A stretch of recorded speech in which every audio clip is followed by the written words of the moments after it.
नमस्कार। आज हम लोग योग क्या है, मानव जीवन में धर्म साधना का क्या महत्व है और प्रत्येक मनुष्य को धर्म साधना क्यों करना चाहिए, इस पे चर्चा करेंगे।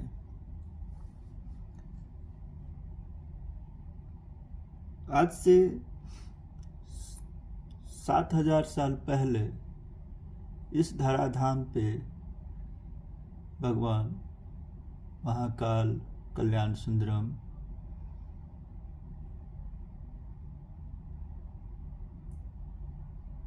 सदाशिव का आविर्भाव हुआ था। उससे पहले मनुष्य जाति छिन्न विछिन्न रूप में पहाड़ों पे रहा करते थे। आपस में उनका रक्त रंजित संघर्षमय जीवन हुआ करता था। भगवान सदाशिव ने ऐसे समय में इस धराधाम पर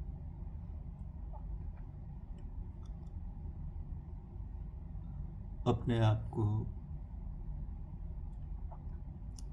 आविर्भाव किए थे। भगवान सदाशिव के पहले मनुष्य जाति में विवाह पद्धति नहीं थी और मनुष्य और जानवरों में ज़्यादा भेद करना भी मुश्किल होता था। हालांकि वेदों की कुछ कुछ रचनाएं, ऋग्वेद की कुछ कुछ रचनाएं हो गई थी और हो भी रही थी, वह प्रक्रिया में थी। इन सबको देखते हुए भगवान सदाशिव ने तंत्र साधना की स्थापना की। उन्होंने नृत्य दिया, सुर सप्तक दिया, विवाह पद्धति दी, जिससे पारिवारिक जीवन की शुरुआत हो सकी और मनुष्य एनिमलिस्टिक प्रोपेंसिटीज से, पशु भाव से मनुष्य भाव में प्रतिष्ठित होना शुरू किए। भगवान सदाशिव ने तांडव दिया, ललित मार्मिक नृत्य दिया, सुर सप्तक दिया, औषधि शास्त्र दिया और हर वो चीज का प्रतिपादन किए जिससे जीव परम चैतन्य के रास्ते पे आगे बढ़ सके। भगवान सदाशिव को आए हुए 7000 साल हो गए इस धरती पे, और जब धर्म की गलानी हुई तो आज से 3500 साल पहले भगवान श्री कृष्ण आए और उन्होंने फिर से धर्म की स्थापना की। मानव समाज आगे चल पड़ा। भगवान श्री कृष्ण को आए हुए 3500 साल हो गए और इन 3500 सालों में मनुष्य जाति फिर अंधकार के गर्त में डूब गई। मनुष्य अपने स्वार्थ से, ने लालच, अपने अज्ञानता से एक दूसरे से लड़ने लगे और कई सारी लड़ाइयाँ लड़ी और लाखों करोड़ों मनुष्य काल के ग्रास बन गए। ऐसे समय में सदाशिव फिर बाबा श्री श्री आनंद मूर्ति जी के रूप में इस धराधाम पे अवतरित हुए और उन्होंने मानव जाति की समस्त समस्याओं का, दुखों का समाधान अपने विभिन्न दर्शनों के द्वारा दिया, जिसमें एक नई आर्थिक सामाजिक नीति प्रौत का दर्शन दिया उन्होंने, जो प्रगतिशील उपयोगी तत्व प्रोग्रेसिव यूटिलाइजेशन थ्योरी के नाम से जानी जाती है। बाबा श्री श्री आनंद मूर्ति जी ने धर्म साधना, तंत्र साधना की फिर से पुनः प्रतिष्ठा की, जो भारतवर्ष से 1200 साल पहले लुप्त हो गई थी।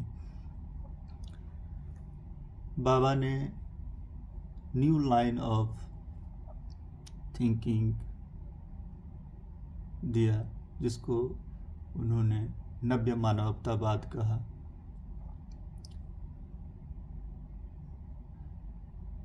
विज्ञान में उन्होंने माइक्रोवाइटा साइंस दिया।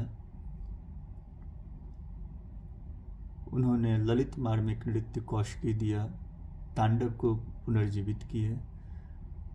उन्होंने प्रभात संगीत की संरचना की और उन्होंने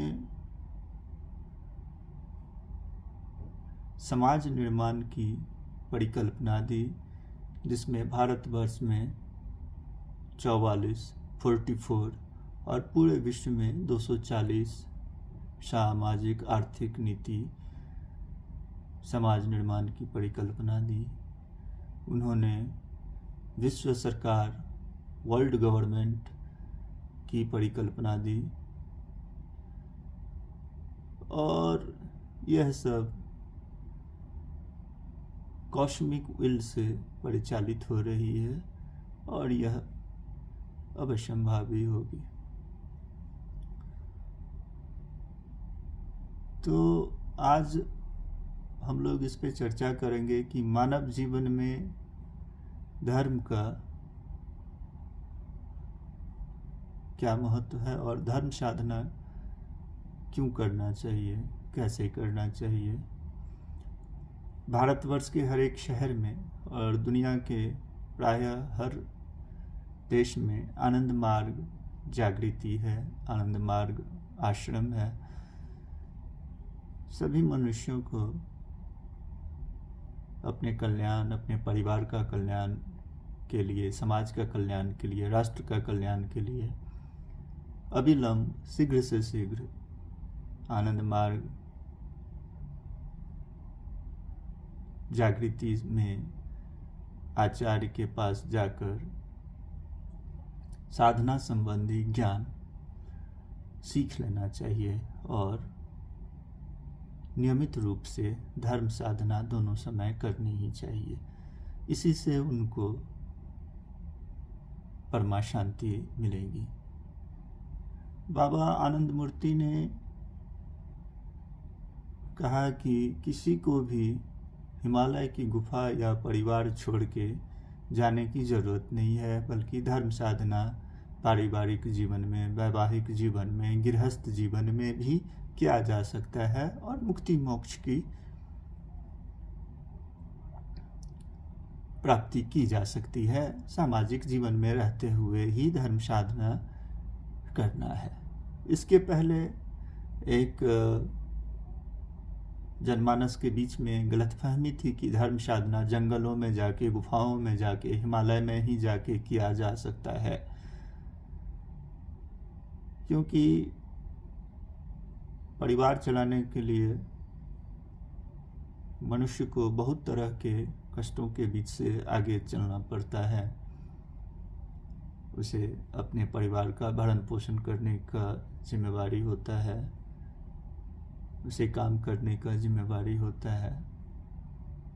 इन सब चीज़ों को देखते हुए बाबा श्री श्री आनंद मूर्ति जी ने एक नई आर्थिक सामाजिक नीति की परिकल्पना दी, जिसमें किसी को भी किसी भी कष्ट से नहीं जाना पड़ेगा और सभी मिलजुल कर समाज निर्माण करके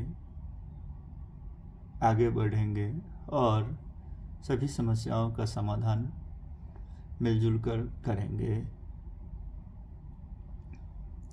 तो हम लोग आज चर्चा करेंगे योग क्या है। तो सारे विश्व में योग एक बहुत ही लोकप्रिय शब्द हो गया है। हमें जानना चाहिए कि योग क्या है, इसका मर्म क्या है। मानव अस्तित्व अथवा मानवीय अभिव्यक्ति त्रिमुखी है, ट्राइफेरियस है।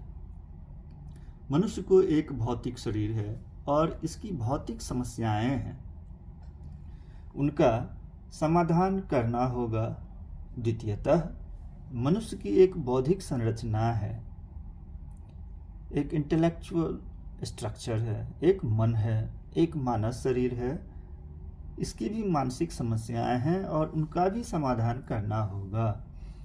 अनेकों तरह की गंभीर और उलझी हुई मानसिक समस्याएं होती हैं। यदि ठीक तरह से इसका समाधान न किया जाए तो व्यक्ति पागल भी हो जा सकता है। आजकल पूरे विश्व में पागलपन की संख्या लगातार बढ़ती जा रही है। इसका अर्थ है कि मानवीय समस्याओं का दूसरी मानसिक समस्याओं का उचित प्रकार से समाधान नहीं किया जा रहा है और इसके अतिरिक्त मनुष्य को एक आध्यात्मिक शरीर भी है, उनका आध्यात्मिक जीवन भी है। इस ब्रह्मचक्र कॉस्मोलॉजिकल ऑर्डर के नियंता, उस चरम सत्ता सुप्रीम एंटिटी, अपने प्रियाति प्रिय उस परम पुरुष को पाना ही आध्यात्मिक प्रगति का चरम बिंदु है। अब योग क्या है? हमें जीवन के तीनों स्तरों में योग की आवश्यकता है। यदि सिर्फ आध्यात्मिक स्तर पर ही योग का प्रयोग हो और मानसिक तथा भौतिक स्तर इससे वंचित रह जाए तो क्या होगा? तब मनुष्य का संपूर्ण अस्तित्व असंतुलित हो जाएगा, उसका सारा बैलेंस नष्ट हो जाएगा, उसका सारा भारसाम्य नष्ट हो जाएगा। इसलिए योग बल्कि योगाभिमुखी गति जीवन के प्रत्येक स्तर के लिए अनिवार्य है। मानव अस्तित्व का सबसे स्थूल भाग, क्रूड पोर्शन, स्थूल शरीर है। अब यह स्थूल शरीर क्या है? मनुष्य के लिए उसका एक बाहरी भौतिक शरीर है और इस बाहरी भौतिक शरीर का उसके मानस पटल पर, मेंटल प्लेट पर आंतरिक प्रक्षेप है, इंटरनल रिफ्लेक्शन है। तुम बाहरी जगत में एक हाथी देखते हो और उसका आंतरिक प्रक्षेप अर्थात बाह्य आंतरिक प्रक्षेपण तुम्हारे मानस पटल पर भी पड़ता है। किंतु इस ब्रह्मांड के रचयिता के लिए, चित्ती सत्ता के लिए कोई बाहरी जगत नहीं है, कोई भौतिक जगत नहीं है। उनके लिए सिर्फ मानस जगत है और आध्यात्मिक जगत है। किंतु मनुष्य के लिए तीन जगत है, भौतिक जगत, मानसिक जगत और आध्यात्मिक जगत। इसलिए हम लोगों के लिए यह भौतिक जगत कुछ नहीं है, बल्कि यह परम पुरुष का चितान्विक जगत, एक्टोप्लाज्मिक वर्ल्ड है।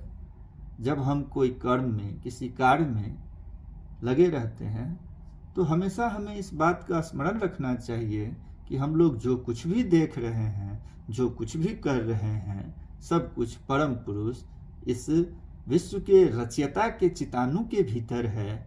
भौतिक स्तर पर योग साधन की यही दृष्टि होनी चाहिए। मान लो समुद्र में पानी का एक बूंद है।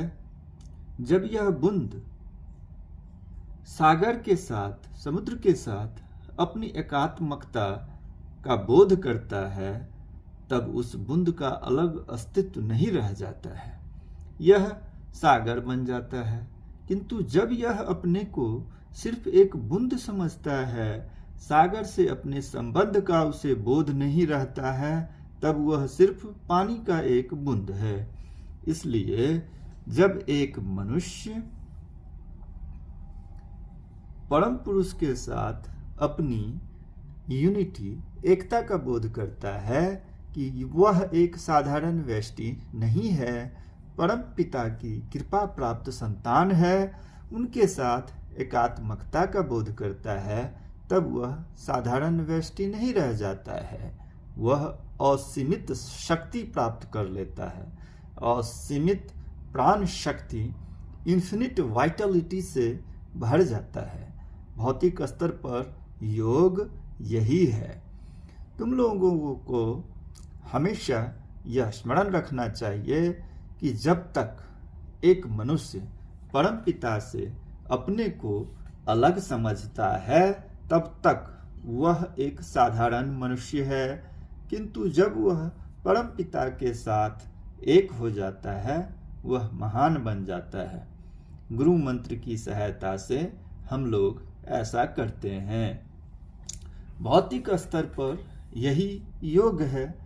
मानस स्तर पर मानव मन, भूमा मन, कॉस्मिक माइंड का प्रक्षेपण ही है। मानव का तथाकथित भौतिक शरीर कुछ नहीं है, वह परमात्मा की चैतिक सृष्टि, एक्टोप्लाज्मिक क्रिएशन है। जब यह भौतिक शरीर आंतरिक संघर्ष और समिति, इंटरनल क्लैश एंड कोहेशन से चूर्ण विचूर्ण हो जाता है, तब मानव मन की सृष्टि होती है। यह अनुमानस है और इस अनुमानस यूनिट माइंड के लिए दो जगत है, आंतरिक जगत और बाहरी जगत, internal world and external world. जब आंतरिक बाह्य प्रक्षेपण, इंट्रो एक्सटर्नल प्रोजेक्शन होता है, हम बाह्य जगत से जुड़ जाते हैं, हम बाहरी जगत से जुड़ जाते हैं। बौद्धिक स्तर पर योग क्या है? योगस चित्तवृत्ति निरोध। बौद्धिक क्षेत्र में योग का मतलब चित्तवृत्ति निरोध या सर्वचिंता परित्यागो निश्चिंतो योग उच्यते। चित्तवृत्ति निरोध क्या है हमें जानना चाहिए। भौतिक स्तर पर योग से तात्पर्य क्या है यह अभी मैंने तुम लोगों को समझाया। अब हम बौद्धिक स्तर पर योग से क्या समझते हैं उसकी व्याख्या करूंगा। मानव मन में 50 वृत्तियां हैं, प्रोपेंसिटीज हैं, जो भीतर और बाहर दोनों तरफ और 10 दिशाओं में काम करती है। अतः कुल वृत्ति हो गए 1000।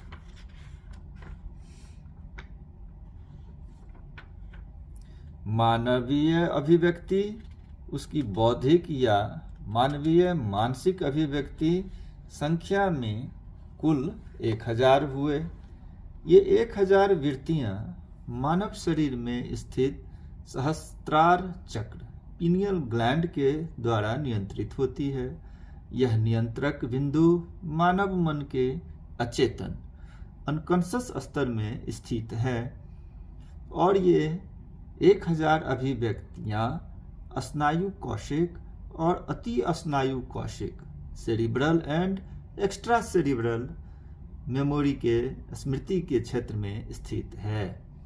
ये वृत्तियां स्नायु कौशिक और अति स्नायु कौशिक स्मृति, cerebral and extra cerebral memory में स्थित रहती है। यदि मुझे समय लगेगा तब मैं तुम्हें समझाऊंगा कि स्नायु कौशिक और अति स्नायु कौशिक स्मृति क्या है। तो इस पर मैं एक अलग से वीडियो में चर्चा करूंगा। बाबा ने ऑलरेडी इस पे प्रवचन दिया है कि एक्स्ट्रा सेरिब्रल मेमोरी और सेरिब्रल मेमोरी क्या है। तो अब यदि कोई अपनी किसी विशेष वृत्ति अथवा 1000 वृत्तियों का प्रत्याहार मतलब विड्रॉल ऑफ द माइंड करता है और इन सभी प्रत्याहत वृत्तियों को परम पुरुष की ओर चला देता है, अर्थात प्रत्याहत वृत्तियां और उसके सामूहिक बल को परम पुरुष की ओर निर्देशित करते हुए प्रेरित कर देता है, तब यही बौद्धिक स्तर पर योग कहा जाता है। मानसिक स्तर पर यही योग है।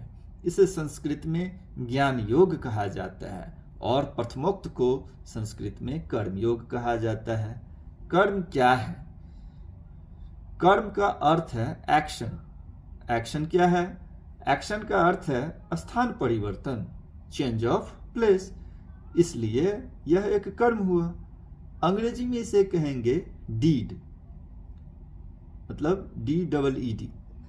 अब बौद्धिकता क्या है? बौद्धिकता का अर्थ हुआ चिताणुओं की, एक्टोप्लाज्म की गतिशीलता। योग की तीसरी परिभाषा है संयोगो योगो इत्युक्तो जीवात्मा परमात्मनः। आध्यात्मिक स्तर पर योग का तात्पर्य है जीवात्मा को परमात्मा में से मिला देना, मतलब यूनिट माइंड को कॉस्मिक माइंड में मिला देना। यहाँ मिस्टर एक्स है, वहाँ मिस्टर वाई है, वहाँ मिस्टर ABC और अनेक अन्य हैं, और जब ये सारी इकाइयाँ परम तत्व के साथ मिलकर एक हो जाती है तब योग होता है। संस्कृत भाषा में सभी शब्द धातु से बनाए जाते हैं। संस्कृत लगभग 15,000 वर्ष पुरानी भाषा है, किंतु अब यह सामान्य बोलचाल की भाषा नहीं रही। संस्कृत में मूल धातु से ही संज्ञा बनता है, विशेषण बनाया जाता है। जहाँ भी कोई शब्द है उसके पीछे एक मूल क्रिया धातु है। अंग्रेजी डूइंग के लिए संस्कृत में क्री होता है। इस क्री से संज्ञा बना कर्म। कर्म का अंग्रेजी में एक्शन। अभी अभी मैंने तुम लोगों से कर्मयोगी की चर्चा की है। संस्कृत में ज्ञ एक धातु है, रूट वर्ब है। ज्ञान, ज्ञ से संज्ञा ज्ञा हुआ।